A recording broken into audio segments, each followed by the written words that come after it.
Hi, I'm Jackie and Jake with The Scoop, and we're here with Michael Fischer, who is one of the people who is applying the IY, or what's the technology called? It's called iBeacon technology, and what it enables your cell phone to do is it allows it to detect how close it is to this little beacon right here.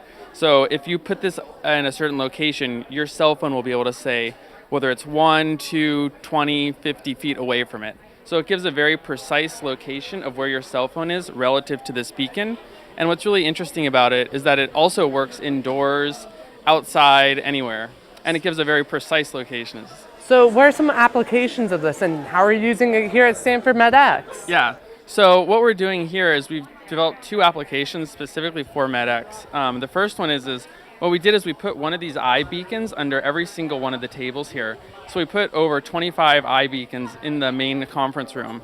And then what we did is we developed an application for your phone. So what you can do is if you're at the conference and you're watching a speaker and you have a specific medical condition or it gets cold within the conference room and you need a blanket, what we've enabled it to do your cell phone to do is you pull out your cell phone and you launch the Blanket at MedX Stanford app. And then your cell phone will automatically detect which table you're at based on the unique ID of each of these iBeacons. And then what you do is you press the button, and then what that does is it sends a notification off to one of the volunteers here who will then will get a text message with saying which table you're at, and then they'll come and bring you a blanket. The other application we developed is to allow in the conference area here, there's so many interesting people. And what we've done is we have outfitted some of these large displays that they have here with an iBeacon right next to them. And then we have another application which you enter your Twitter handle into it. And then when you get near one of those screens, what happens is your Twitter profile name, location, and interest will automatically appear on the screen when you get within around 10 feet of it. Cool. And so it's kind of like you guys are the do-gooders and also kind of big brother here at Stanford MedX. Yeah, I think we're always trying to test out new technologies here. I mean, what I like to think of it as is creating a situation where you can find new people to talk with, and you're creating sort of an ambient intelligence in the room where you can say, oh, who's in the area, and just know who the people that you are interested in talking to. What has been the response been so far? People like it. People are always stunned because people aren't really familiar with this technology. So when they see, it's working inside, it senses how close you are to it.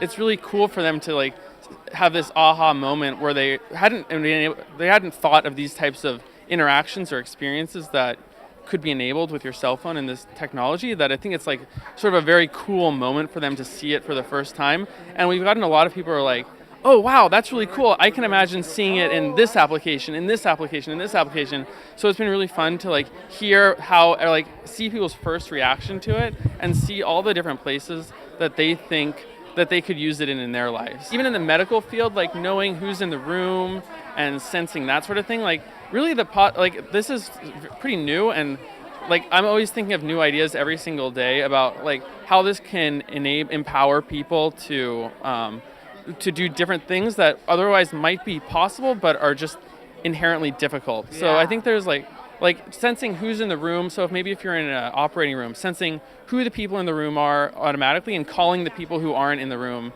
might be really useful to a lot of people, or helping people find directions, or there's a lot of different possibilities about where this technology can lead. Awesome. Well, thank you so much for taking the time to speak with us. Yeah, thank you.